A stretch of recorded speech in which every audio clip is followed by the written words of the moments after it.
apenas 50% do meu poder, mas que suficiente pra te deixar em pedaços. Eu acabo com o planeta e sobrevivo no espaço. Verme miserável, sua energia é uma piada e eu nem vou gastar a minha. A sua não vale nada, apenas com um dedo. Pra mim não é difícil, acabo com o planeta e faço fogos de artifício. Sim, lembro o planeta dos Saiyajins, explodiu da mesma forma que o corpo de Kuririn.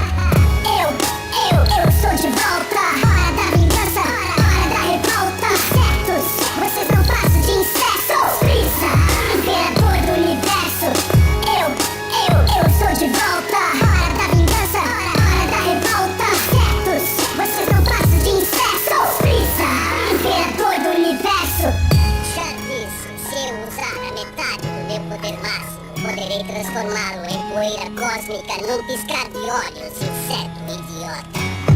Você quer saber por quê? Eu posso me transformar, mas tenho um poder tão grande que nem posso controlar. Rumo natural, nunca precisei treinar. Então imagine o quanto mais forte posso ficar. Destruidor, eu sou o imperador.